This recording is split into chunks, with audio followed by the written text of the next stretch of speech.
Keely? Am I?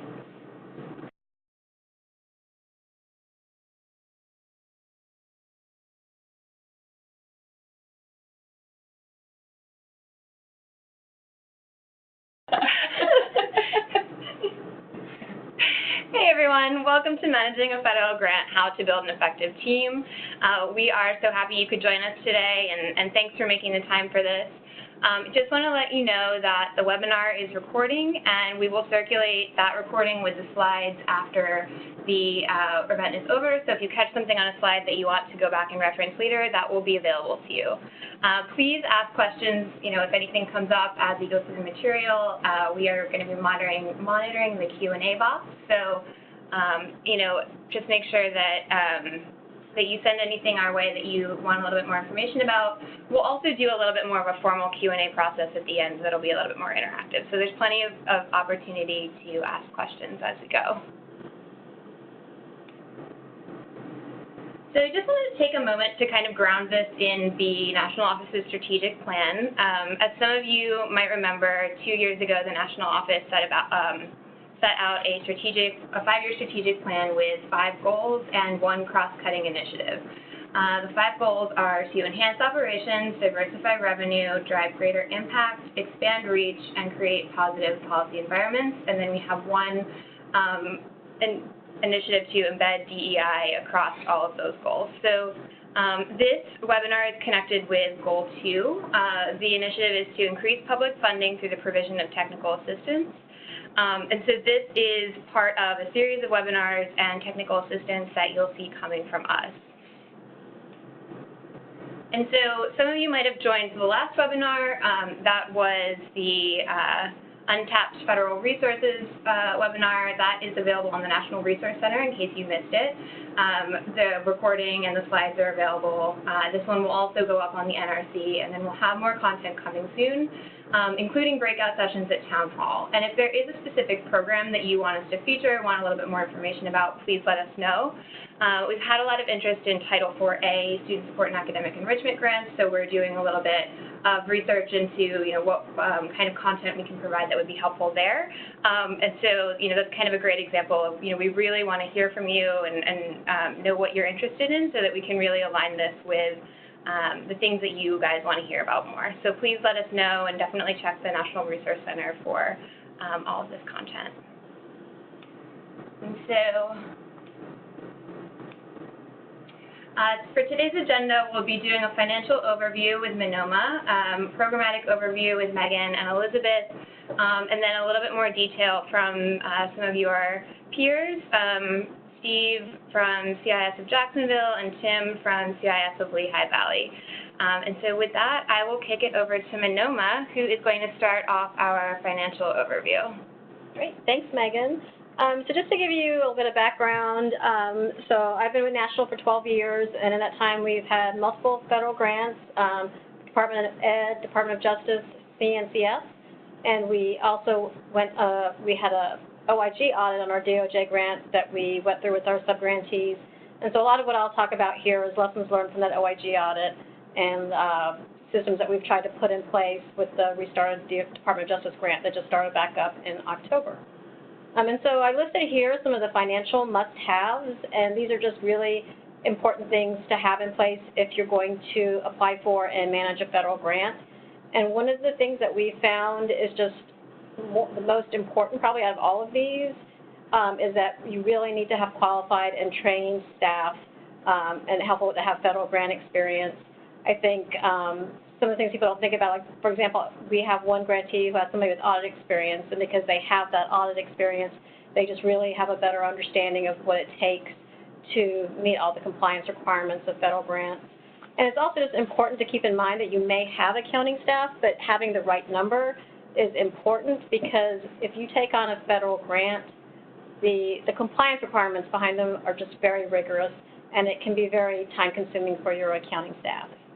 And some other things that are really important to understand are having a proper accounting system in place, whether it's QuickBooks or NetSuite or Intact. There's all types of systems out there, and whether it's a smaller, thing like QuickBooks or a big system like NetSuite, they should have the capability be able to track your grants within that accounting system. And then, something that people may not realize if you haven't managed a federal grant in a while is that in December of 2014, there was new OMB guidance that was updated. And so with that, there were several changes, and one of those changes is now there's more of an emphasis on having a strong system of internal controls, which includes having required policies and procedures. For us, with our Department of Justice grant, we had to sort of show in our accounting manual, how we had outlined the procedures for drawdowns and monitoring subrecipients and things like that, and with procurement. So it's just important to have a strong system of internal controls. It's also important to have an understanding of how cost allocations work. And just, I think of some of the issues we really saw with our OIG audit with our subgrantees. Some of it revolved around allocating salaries, others were just around allocating fringe benefits, and allocating indirect costs in general. And if you're going to allocate costs, it's really important to have a cost allocation strategy and to be able to clearly be able to articulate how you're allocating costs.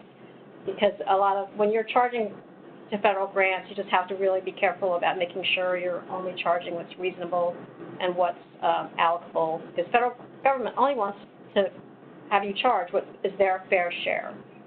And then making sure you can maintain the required documentation. I think another problem we had was just having our grantees be able to produce documentation to support the transactions that they had charged to the grant, so being able to maintain timesheets, maintain receipts, that kind of thing, and to have that information be easily accessible in case you are audited. And just as a reminder, you are required to retain records for 3 years from the date of submission of the final report. So that's just another thing to keep in mind, that you need a record retention policy along with the ability to maintain documentation. If you're going to charge inventory to a federal grant, there are things around maintaining property. You want to make sure you have a proper chart of accounts that aligns with your grant budget. I think one of the changes we had to make to our chart of accounts with our Department of Justice grant was they asked that we track staff travel separately from affiliate travel, and so that was an adjustment to our chart of accounts that we had to make. And then just another thing to keep in mind is depending on the size of the federal grant you'll receive, you are required to have a single audit if you receive more than $750,000 and you expend more than $750,000 within your fiscal year. This is going to increase the cost of your audit, and it also increases the amount of time your accounting staff will have to spend preparing for the audit. And then just one last change with the OMB guidance.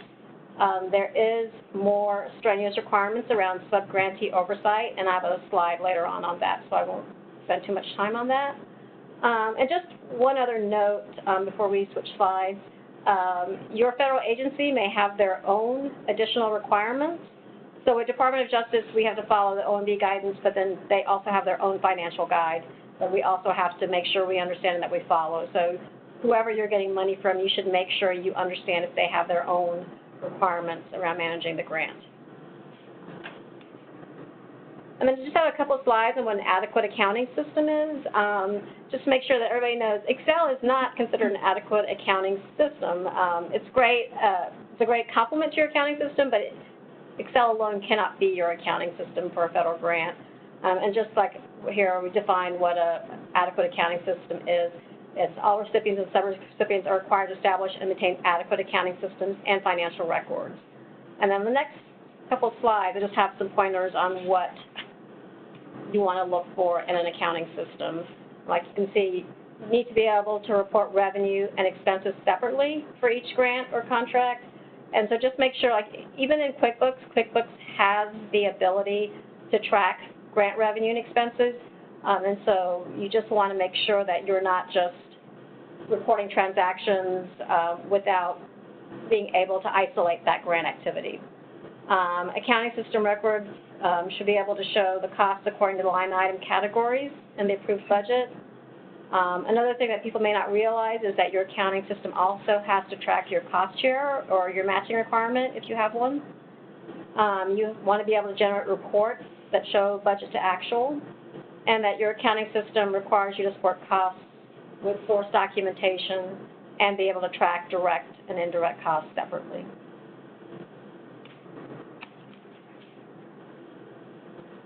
And so when we went through our audit, I think one of the biggest problems we had with subgrantees was timesheets. And so it's just really important because I think one of the biggest charges that people charge to federal grants is going to be salaries. I mean, that's sort of one expense that everybody has across the board. And even at national, that's a big part of our grant, other than passing through to affiliates, is our salaries. And so it's just important to make sure you can support the salary charges when you're charging to a grant. And so I've put here some of the things you really want to look for. Be able to support be supported by a system of internal control, which provides reasonable assurance that the time is being charged and is accurate. And so they don't specifically spell out that you have to have an employee and a supervisor's signature under the OMB guidance. Again, I will just point out here, though, that for us with Department of Justice specifically requires that you do have those things. So just because the OMB guidance doesn't spell it out doesn't mean you don't need to have those two things.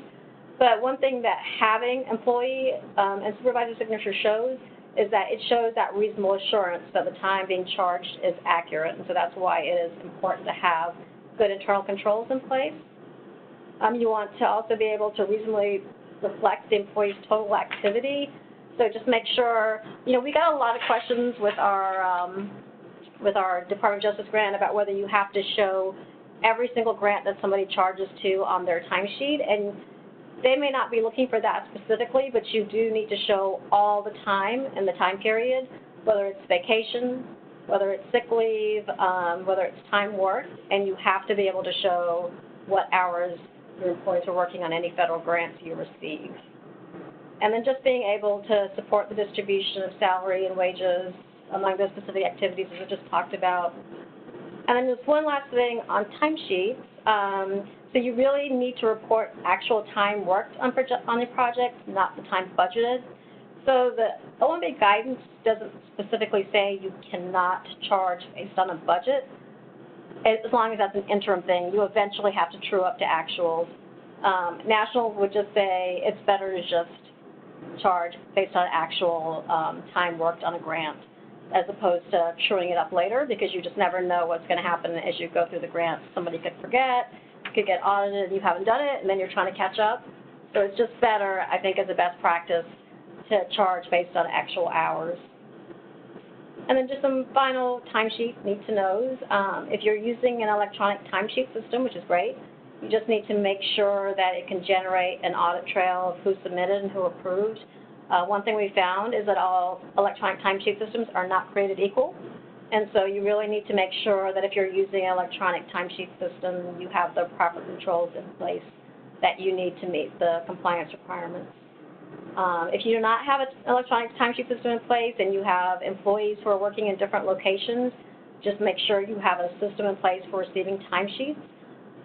You can use electronic signature even if you're not using an electronic timesheet system, and that is considered acceptable as long as somebody's reviewing those timesheets to make sure that, the signature is good. If you have a matching requirement, as I mentioned before, matching requirement cost shares are subject to the same standards as if it was a federal grant. So you would also have to have timesheets in place for staff charging under those types of requirements. And then just make sure, as I mentioned before, your funding agency doesn't have any specific requirements of their own. Department of Justice has their own guide, as I mentioned, and they have, within that guide, their requirements about how to charge salaries.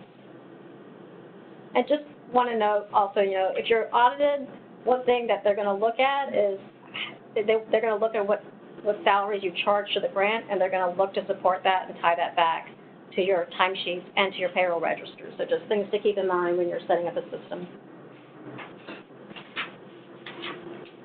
And then, again, with the updated guidance, the updated OMB guidance, there were a lot of changes to procurement suspension and debarment. And so procurement, basically, whenever you're purchasing something, there are guidelines that you have to follow. You need to have formalized policies in place. And then you just need to be aware that there are thresholds that the federal government sets for how purchases are treated. So, for example, a micro purchase of less than $3,000, which is a very small amount, you can purchase without having to worry too much about following certain guidelines. But other purchases that are between $3,000 and $150,000, which are probably going to be a lot more of your purchases, you have to follow compliance requirements around that. So, for example, you'll need to get quotes. It doesn't have to be written. They can be verbal. But if you get audited, you're going to have to show that you did some due diligence and be able to explain, you know, how many people did you reach out to? Who did you reach out to? You know, did you accept a quote that was reasonable? Did you get an adequate number of quotes? That kind of thing. And then just be aware that there are also requirements around sole source vendor selection. So if you are entering into a contract and you don't do any quotes, and that is over $3,000, you're going to have to take some extra steps to justify with your federal agency why you did not look competitively at other vendors. And then just as a final thing on procurement, there is such a thing as a system for award management. It is a website, sam.gov, and when you are bringing on vendors, you need to go onto this system and make sure that your vendor is not debarred or suspended by the federal government. And when you do that, if you are undergoing an audit, a single audit, you want to make sure you save copies to show that you ran the search so that you can show that to your auditors during your audits. And then if you are getting federal awards and you're passing through to any other affiliates, there are more robust sub-recipient monitoring policies that you have to follow now. This was another change with the updated OMB guidance. You need to ensure that sub-recipients are aware that the grant funds are from federal funding and that they understand the applicable requirements. You need to evaluate the risk of sub-recipient noncompliance and monitor financial and programmatic progress. So you need to just make sure that you know whether your sub-grantees have experience with federal grants, and if there are concerns that they don't have the knowledge, that you have some type of monitoring that's in place. It's going to make sure that, you know, they are able to meet the rigorous requirements. You also need to obtain annually audit reports from subrecipients and make sure there are not any specific findings in those audits. And just one last thing on that is that you need to make sure you're aware of any of the what we call FFATA reporting requirements. FFATA basically stands for the Federal Funding Accountability and Transparency Act. And it's basically requirements around reporting for federal prime awardees, and it's used to capture information about any sub-awards that you may be giving out and on executive compensation. And then just some final considerations.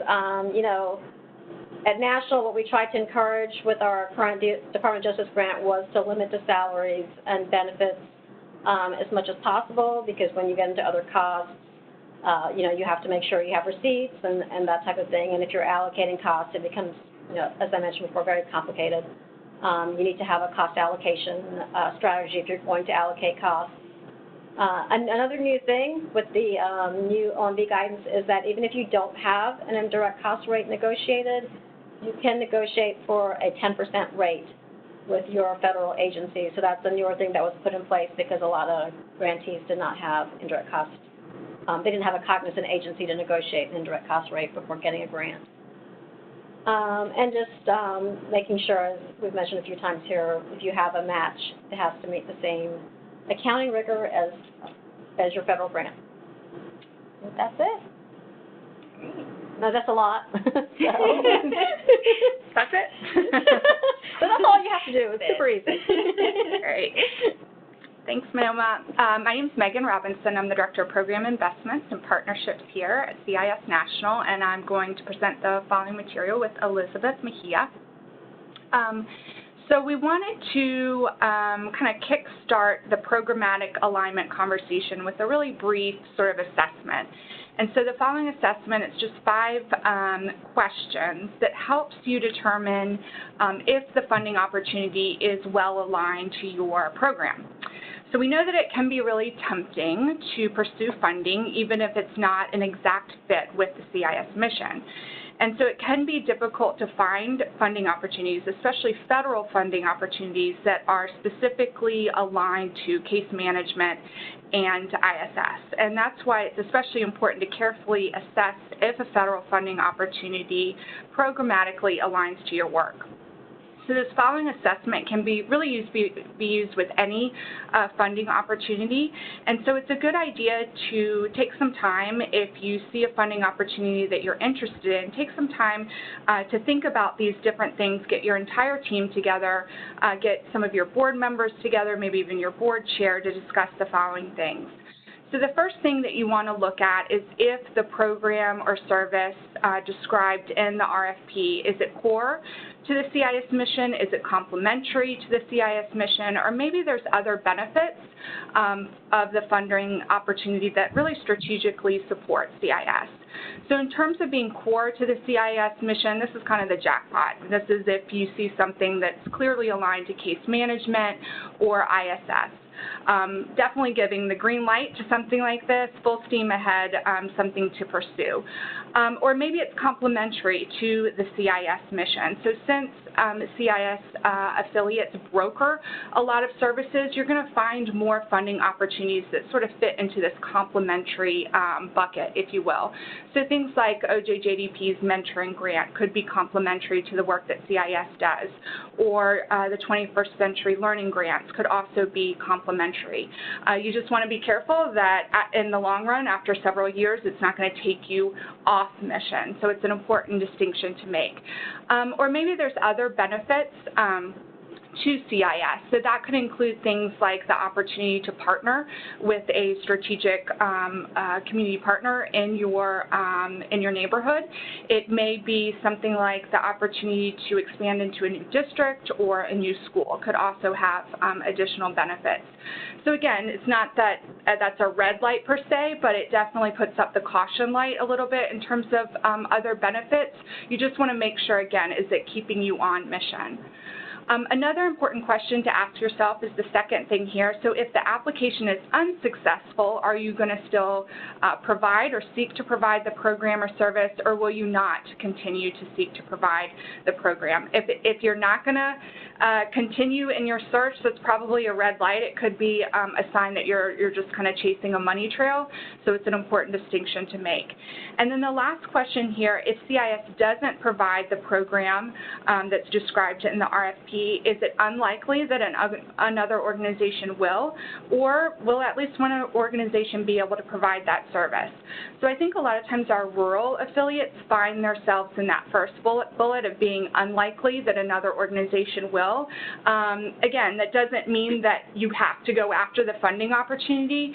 It just means, again, you just want to make sure that it doesn't take you off mission.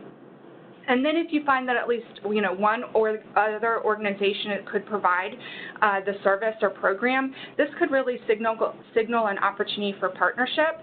So if you're thinking about other organizations that could provide this service, maybe that's an organization you want to have a discussion with to see if you could do a joint application. All right. Okay, so continuing on, the next assessment area, if you will, is about personnel.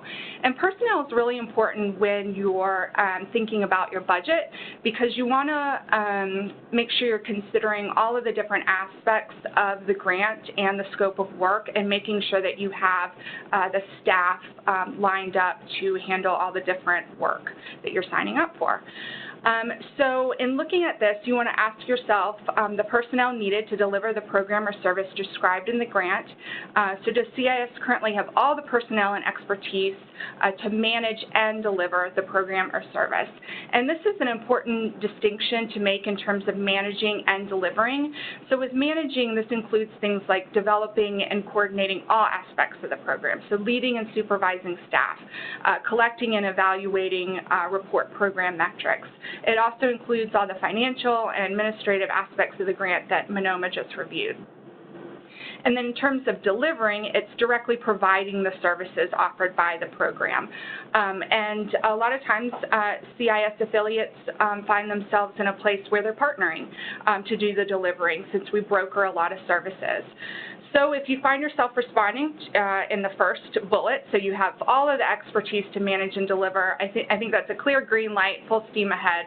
It sounds like you're well aligned for the opportunity.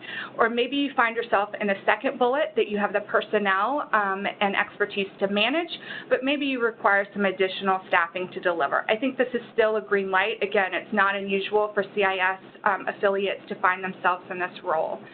And then you see the third bullet, so CIS has the personnel to deliver, but needs some additional staffing to help manage. And this is actually an example of CIS National and some additional support we needed to manage some of the different accounting and financial aspects of a federal grant. So we wrote in a line item in our budget for contracted services to help with that.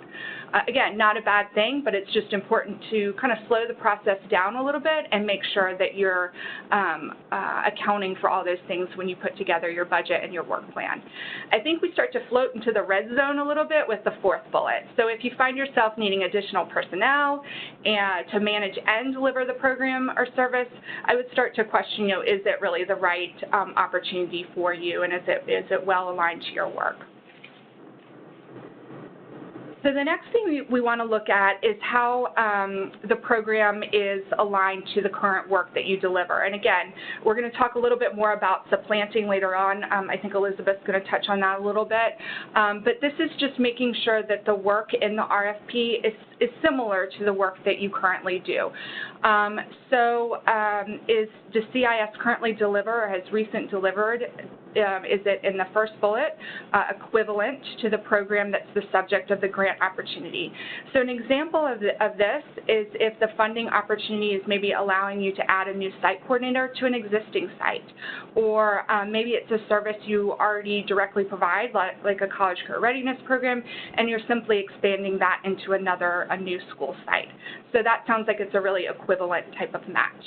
Or maybe you're in bullet 2, which is the program or service is similar to the subject of the grant opportunity. So an example here is maybe you're adapting your college career readiness program to include a component of mentoring. You already do mentoring, so it's a way of kind of melding the programs together and providing you more support. Bullet 3 is maybe you have a program or service in the area, although it's a significantly different scope from the subject of the grant opportunity.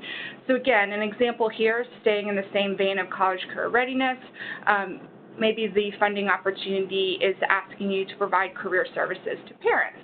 So a little bit of caution here, and this is actually a sign for, could be a real opportunity for partnership. So in the example I just mentioned about providing career services to parents, maybe it means you want to partner with an organization like Goodwill or another entity to help you actually perform the work. If you find yourself falling into the fourth bullet here of never delivering the program or service in the area, I would think that that's a significant caution light there. If it is something you want to pursue and feel like it is a good opportunity for you, just ensuring that you have some technical assistance providers or maybe some other partners who can be a thought partner for you or provide additional guidance if you do receive the grant. Okay, and then we want to talk about deepening the bench a little bit. So that was the assessment. Again, some things to kind of slow the process down and getting yourself to think of some, kind of strategic questions as you consider a grant opportunity. But you also want to look for ways to deepen the bench, and keeping in mind that this is a decision that shouldn't be done in a vacuum. It shouldn't be a solo decision that an executive director makes on their own, but rather bringing in other folks to the table. So one way to do this is to actually apply through a partnership model. It really ensures that the various responsibilities of the project are responded to. So CIS doesn't always need to be the lead applicant of a federal grant, but could be a strategic thought partner, maybe a convener during the application process. CIS can also be a lead grant writer if they have the capacity. So applying through some of these other state and local agencies that are mapped out here on this slide really has the benefit of applying under the expertise and experience of those with that have the experience of federal funds. So applying with a school district or a workforce investment board that obviously has significant experience with WIOA funds. You could also partner with a community college or higher ed system, and maybe there's other nonprofit partners. I'd love to hear in the chat box if folks have other partners that they have successfully or even unsuccessfully submitted a grant proposal to for a federal grant with other partners. So if you have other examples you'd want to share, would love to open that into the chat box right now. I'm going to also mention, as we're waiting for you to share any other experience that you have, that just a reminder that this is an internal team effort as well. So again, you want to make sure that your finance team is involved in the decision-making process, because as we've heard from Monoma, there are significant implications for your accounting systems and things like that. You want to make sure your HR staff is up to date, because there are implications around background checks, timesheets, how staff time is allocated, how you contract services, all of that good stuff. So making sure that they're brought to the table as well. And again, you want to do this at the beginning since it could impact how you budget your time and the resources needed for the project. So any other ideas of other partners? Okay, I guess we named them all. If you have any other ideas as we move through, though, feel free to submit them through the chat box, because we'd love to learn from your experience as well in terms of partnerships that have worked for you all. So, Elizabeth, I'm going to hand the next few slides off to you. Okay, thank you. So one thing to really think about is the tracking. Like Monoma was talking about in terms of the documentation and accountability, the same things apply for tracking programmatic outcomes. And so you have to make sure that you can measure the outcomes, that you could show the documentation. That might mean attendance sheets, that you are able to track those, keep them, and produce them as needed. If there's any pre and post measurement tools that you, again, are showing evidence that those were administered by when, and that you actually have the paper trail to show the pre and the post. Similarly with the personnel and the staffing, even if you're working with partners, that you have to be able to show that you conducted the background checks. And if you're working with a partner that you're subcontracted, that you still need to be able to make sure that those background checks were conducted on those partner personnel staff if they're having direct contact with your students. All right? So those are questions that you have to ask ahead of time. When Monoma went over the financial and programmatic things that are listed here, so I'm not going to repeat it. But again, one of the things that is important to know is that you cannot use federal dollars as match for another federal grant. All right, so, and it's also important to know that if you got pass-through, you need to know if those pass-through dollars were a federal source, because sometimes people think that the $750,000 is like from one source. That's not the case. It's all monies that you're receiving in your agency, that if they are from a federal source, that they need, they reach $750,000, that you need to do the audit. All right. And so, and then the last thing is that when you use the TQS, that really helps you in terms of having the documentation and the tracking system in place to share with your monitors and your grant partner to have that alignment with them. All right. And yes, remember that you're responsible for your partners, regardless of what they say. Okay. And I'm just going to give one quick little example. For instance, tracking. If you're giving out healthy snacks in the afternoon, your monitor is going to want to see that you're giving out healthy snacks. And I remember having people say, like, well, a donut is not a healthy snack. All right. So again, just make sure you really know your federal partner, your contract manager, and what they're looking for and what type of documentation, because they will look at it very closely. Okay. The next slide.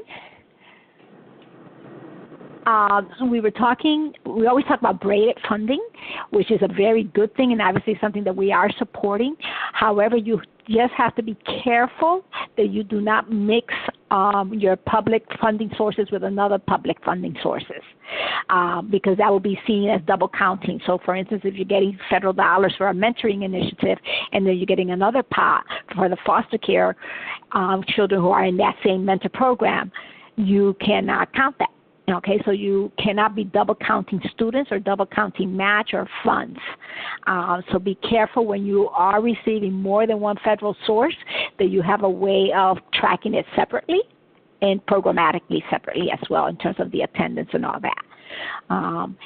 And I just wanted to repeat the last thing here about the knowing your federal partner, because they really do, just because you've had one successful AmeriCorps grant, for instance, doesn't mean you're going to be successful with a health federal grant, because they do have different things that they look for. All right, so don't assume. Don't assume that one methodology works for all federal dollars that are coming to you. Take the time to speak with your grant manager to be clear. All right. Next slide. And then to help you, there are such a rich resources out there. These are just a few, okay? But there's actually a lot of actual training courses that you could just go on your own time at any point and take a whole series of classes around managing federal grant, applying for federal grant, monitoring federal grants. So those are available. Also, making sure that you're ready for applying for a federal grant by getting your DUNS number, for instance, registering with the different SAM program. So there are things that you have to do ahead of time to compete for these dollars, all right? So this is just a few resources that are available for you to do a deeper dive. One thing I would definitely say is, whether it's with CIS National, whether it's with a partner, at the end of the day, you're responsible for knowing the regulations, the rules, the expectations, and sometimes when it's a sub-grantee that you're coming into, they may not inform you, but that's not going to protect you, all right? So you are responsible for always making sure that you have all the information to protect yourself. Okay, thank you.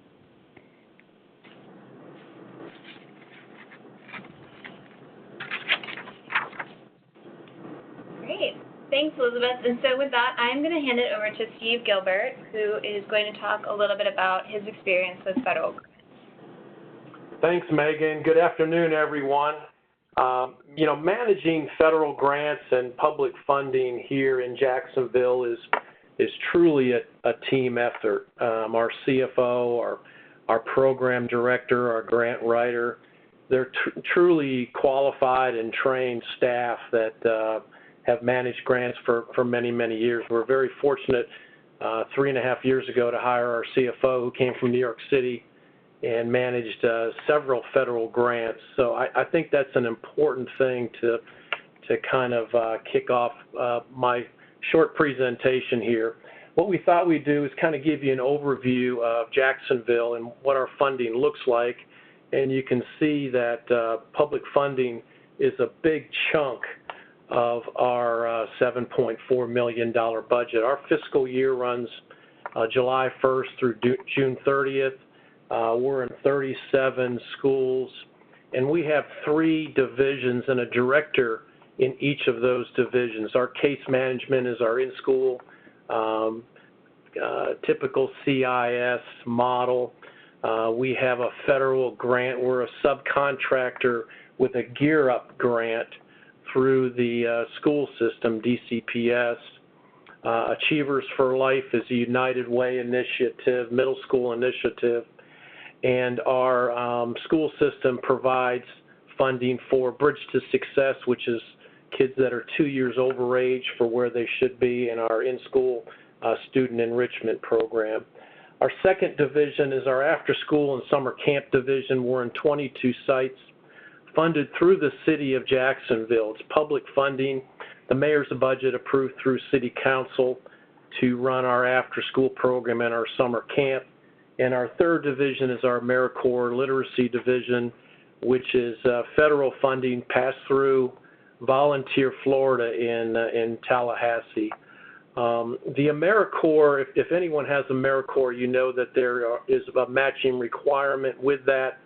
When we first got the grant, before I was here, I've been here 5 years, the match was 25%, but it grows every year, whereas now it's a 50% match. Volunteer Florida gives us $340,000, and we've got to match that with $340,000. So with our $7.4 million budget, that 58% from city funding is about $4.29 million. So that's public funding that we receive through the city. On the next slide, we really look at public funding, government funding, as an enhancement to the program that we have. The students that we see, that our staff sees during the course of the day, now can transition into our after-school program and summer camp.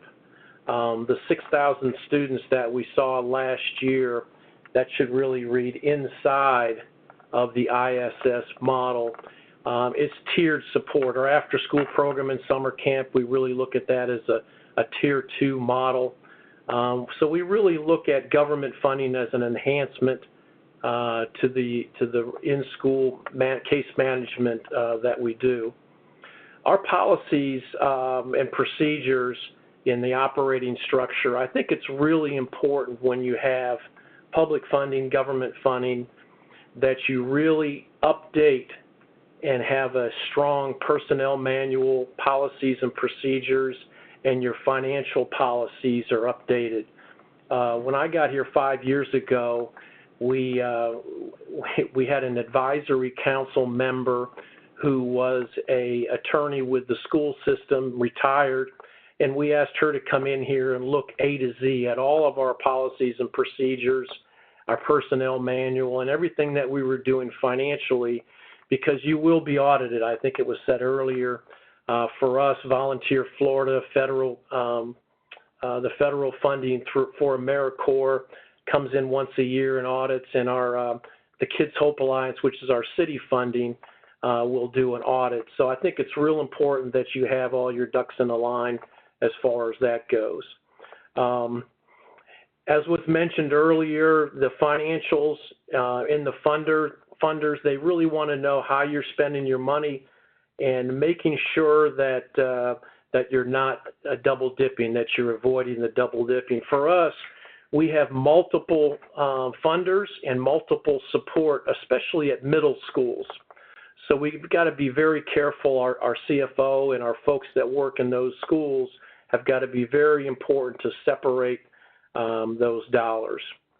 We track our time and payroll in an ADP. That's our HR payroll time and attendance sheet. We want to make sure that that's traced back to the financials. We have a director of our case management that oversees 4 different grants. So we charge 25% of his salary to each of those four grants. I mentioned the Gear Up grant, the Bridge to Success, the 2 years over age, the Achievers for Life program, the United Way, and also our in-school SEP program. So on the next slide, we think it's really, really important that you continue to build relationships with elected officials. For us, as you saw on the first slide, a big percentage of our monies comes from the city. Probably 80% of my job is to continue to have those relationships with city council members and folks on the Duval County Public School Board, as well as the superintendent of schools. In Jacksonville, we have an election next Tuesday. We'll have several new city council members. I think it's very, very important that you build relationships with those folks even before they get elected, if possible. I think the other thing that's very, very important is you want to have your program director and your financial folks to be on the same page. We have a joke around here. What did the director of our program promise that our financial folks can't deliver on? Because contracts can go wrong. As an example, you have to know whether a grant will allow for lunches, for food. Some of the grants don't allow for caffeine, party supplies, candy. Other grants may allow that to happen. So I think you've got to be really connected, the financial folks and the program folks. Things that we've learned over the years as far as don'ts go, don't give more in matching dollars than you can require. And does the match increase year over year? And again, I mentioned earlier, don't promise what you can't deliver. Don't promise too many deliverables. The feds are a stickler, more so than family foundations. And we have several family foundations that have supported us over the years. The deliverables for the feds, you may want to deliver more, and you can, but only give them what they ask for in that. And finally, lessons learned. When you're onboarding a new grant, I think it's really important that you ask a lot of your questions up front. We want to make sure that, as an example, with our AmeriCorps members, we have new AmeriCorps members, and if the program starts on August 1st, they'll get reimbursed on August 1st. But if you do a background check and do some onboarding prior to that, they will not clear your startup costs. So make sure you know exactly what's allowable and what's not allowable, what you can purchase and not purchase. One of our grants, the Achievers for Life program through United Way, we can have a parent luncheon and invite the parents. In another grant, our Gear Up grant, federal grant, we can invite parents, but we can't call it a parent luncheon. We can call it a student luncheon and invite parents. So I think it's important that you understand the differences and the requirements of the different grants. Finally, as I mentioned earlier, I think relationships are the key, and it's important for sustained funding, particularly with us, with our city grants and our city funding. And although we're not as diversified as we'd like to be, continue to work towards that funding. In closing, I think it's really important to have one voice. Your CFO and your director really need to speak the same language and really be connected at the hip. So those are some of the things that we've learned over our 30 years here in Jacksonville. Thank you. Great, thanks so much, Steve. As a reminder, if folks have questions, please feel free to pop those into the Q&A chat box. You can ask questions for anybody who's talked throughout the webinar. So we are here if you have them. And so with that, I am going to, there we go. Slide. I'm going to kick it over to Tim Mulligan at Lehigh Valley.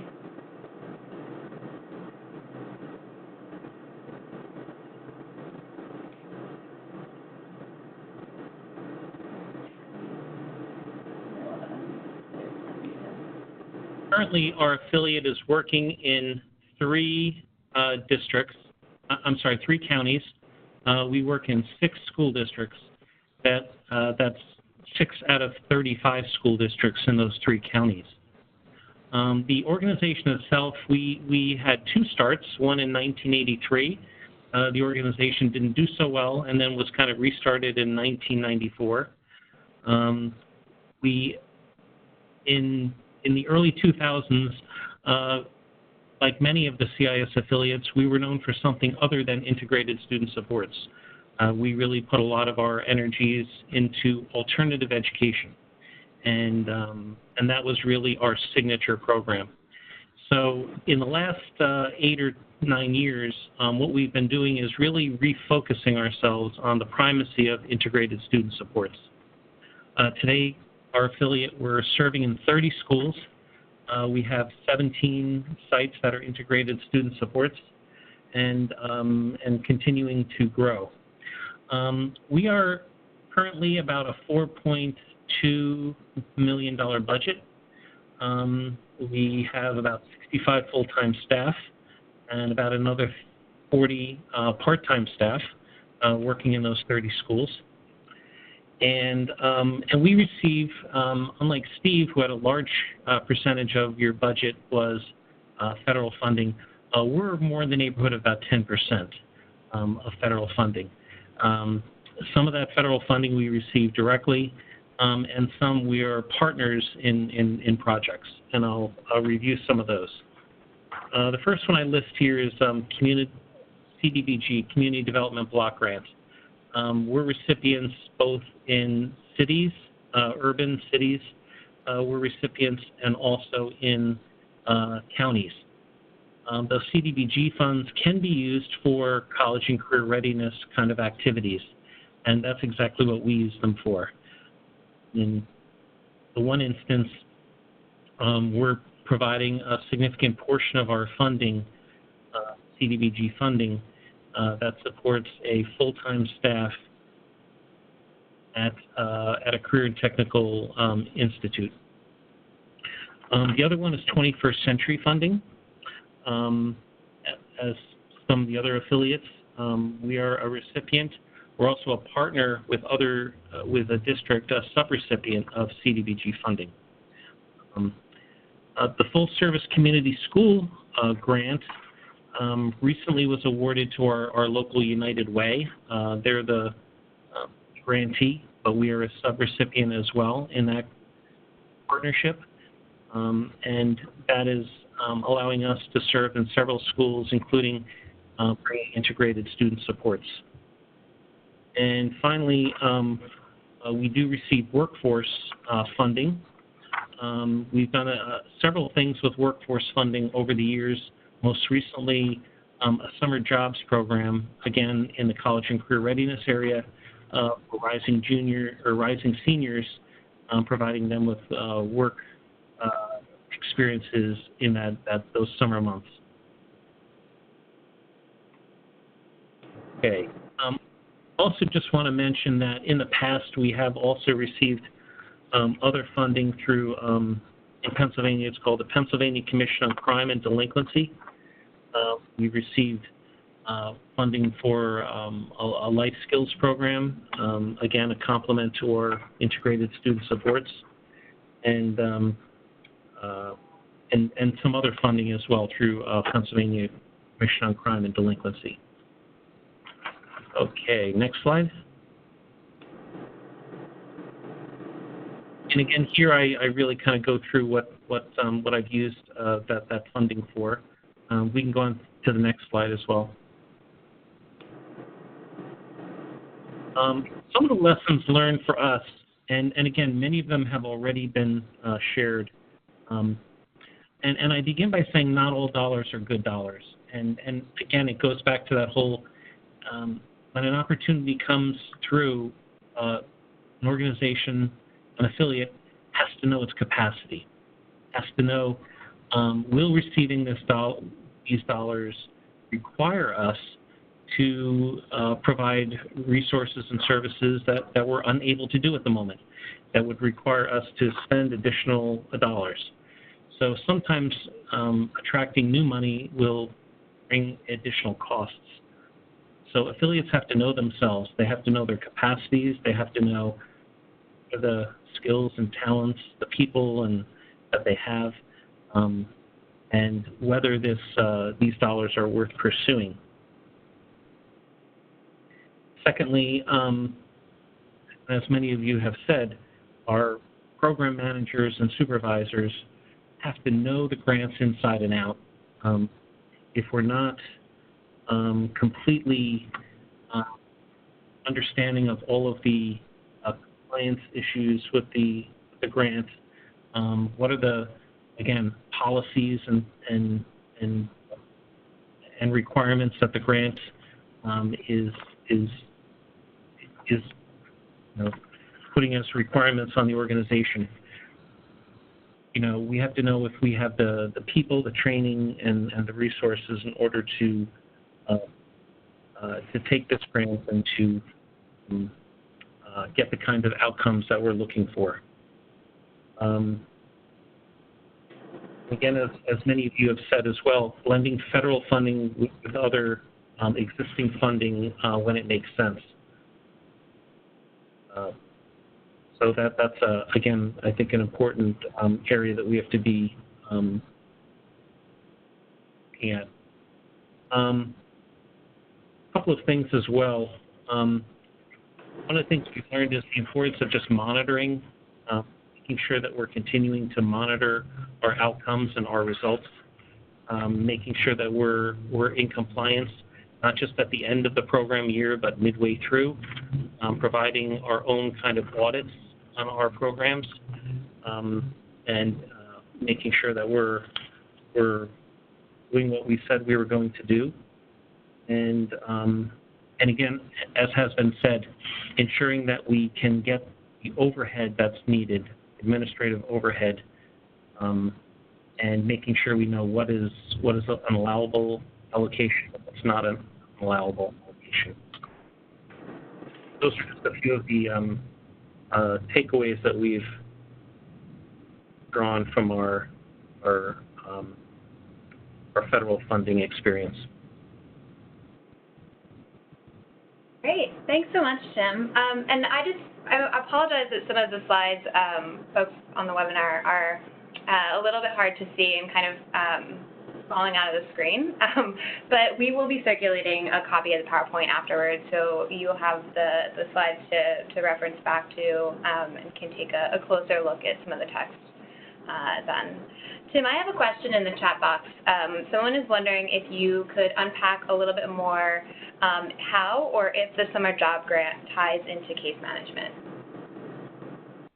You know what, I missed the first part of that. Can you say it again? Sure. So we have a question from someone who is wondering if you could unpack how or if the summer jobs grant ties into case management.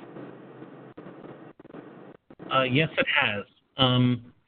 Summer Jobs was a program that we run at a high school where we have integrated student supports. So the first group that we look to receive that benefit is the case managed students. It did tend to expand beyond that, but that was the primary group that we looked to. Great, thanks. And this question is for Tim and Steve, either of you. Are you using any of these sources to underwrite CIS model work?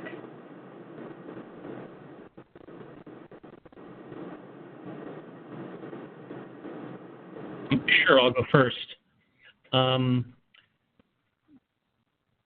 The Community Development Block Grant is that's directly funding some of our work in integrated student supports, because with the focus on college and career readiness.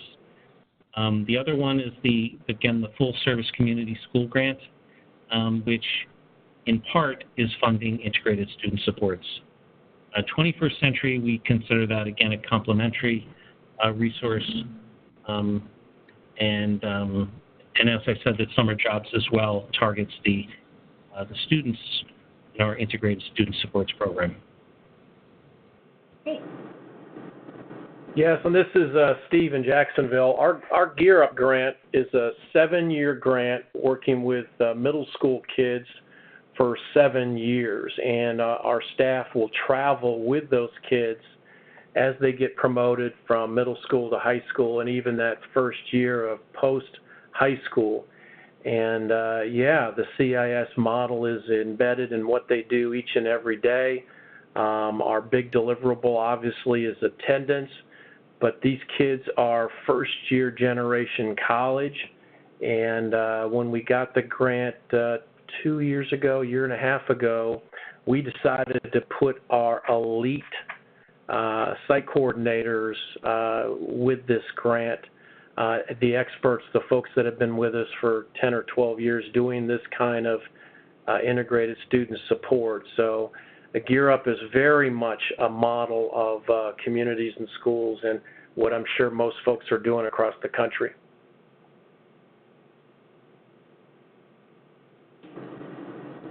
I have one more question from someone who is wondering how to best present the ISS model as a promising evidence model for a federal grant.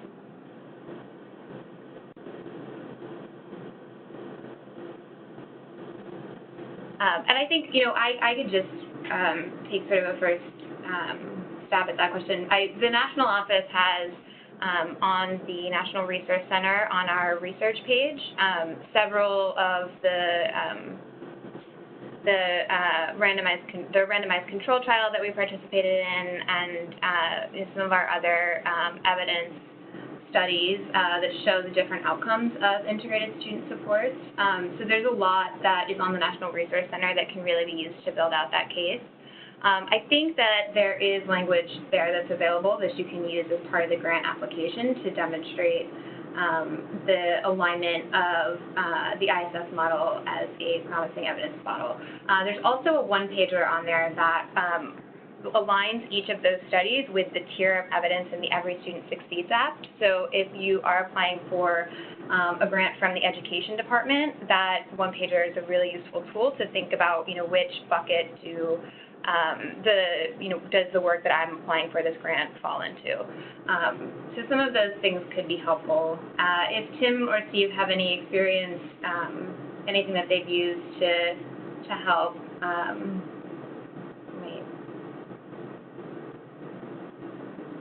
round that out a little bit.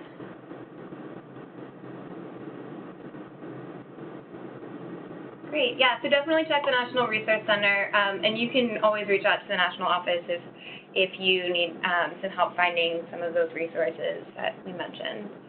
I have a question from Anoma. Can we use federal funding to pay for the audit required once we hit the threshold? So yes and no. Because if your federal audit, it's one of those things that you're going to have to put into your budget and then run it by the federal agency to see if they'll cover it there. I've seen it covered before, but it really is going to be dependent on the federal agency and depending on how many federal grants you have that are, because as Elizabeth mentioned earlier, the $750,000 threshold is combined for all federal grants that you have, and so they may not want to pay more than their eligible share. If you have an indirect cost rate that is federally negotiated, or if you're using the 10% indirect cost rate, then they're likely not going to want to give you both the 10% indirect cost rate and cover other indirects, because that's sort of seen as double dipping.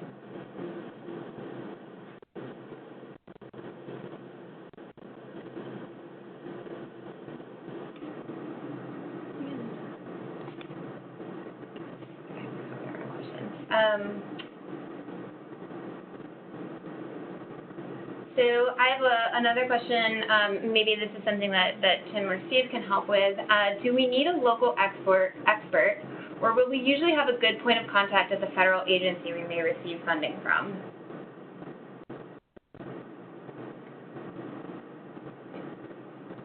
You usually have a program manager that you can have contact with that is usually there to answer an array of questions in terms of like your scope of work and your project plan, as well as financial questions that you might have too. So you'll always be assigned a program manager that you have direct contact with.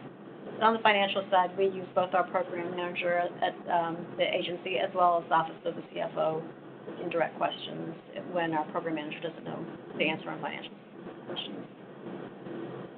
This is Steve in Jacksonville. I think probably the answer to that from our point of view is both. I think it's obviously great to have somebody inside your organization, but for us, Volunteer Florida, the federal grant with AmeriCorps, they're located in Tallahassee, Florida. So I think it's important to have a relationship with them and really kind of be connected at the hip with your CFO and the program person who's running the grant or overseeing the grant. But many times that person has changed for us over the years. So I think internal knowledge is really, really important.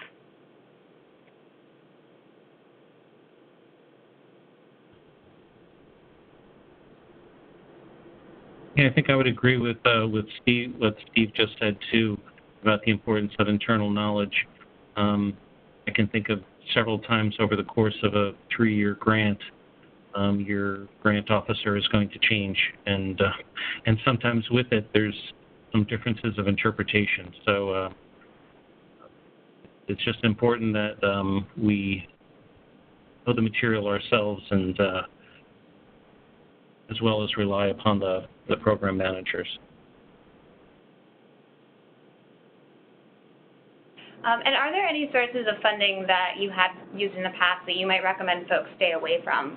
Maybe it was too difficult or took you too far away from the CIS model?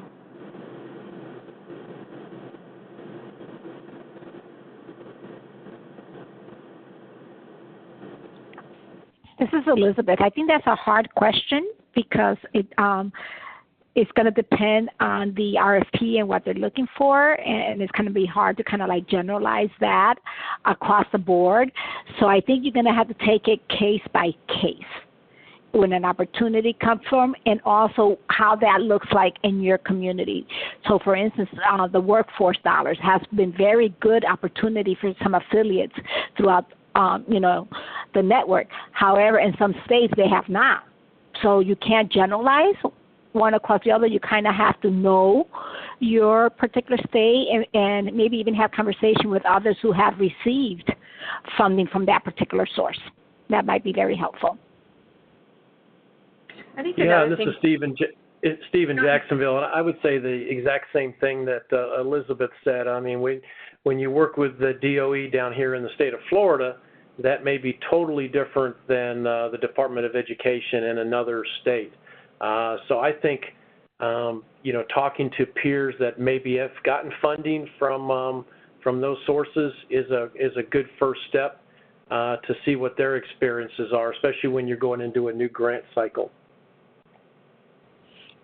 And if I may add, this is Elizabeth again, one thing to talk about with people is how soon they reimburse you. You need to make sure you have the cash flow to meet payroll and expenses, because some of those sources, varying by state, could take 3 to 4 months to pay out. And if you do not have that, it could really land you in, in a difficult situation.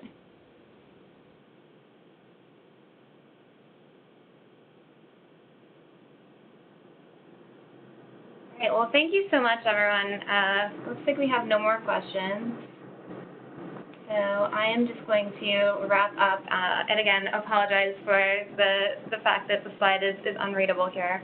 But I just had a few quick announcements that I wanted to close this out with, and then, you guys can enjoy the rest of your afternoon. But we wanted to let you know that one of the grants, the Full Service Community Schools Grant, which was mentioned on this webinar a couple of times, that competition is currently open. And so we included a link to the website here, and so you'll get a copy of the slides and be able to take a look at that. It is a really great fit for communities and schools. We are, in some cases, CIS affiliates are able to implement the full community school model. In some cases, we are acting as a pillar of a community school. And so there's a lot of great opportunity for CIS, especially because, as I mentioned before, the standards of evidence in ESSA are very well aligned with the evidence base of communities in schools. And so that's something that we definitely recommend that you explore. There's also another upcoming webinar on May 23rd. That is for financial folks to talk a little bit more about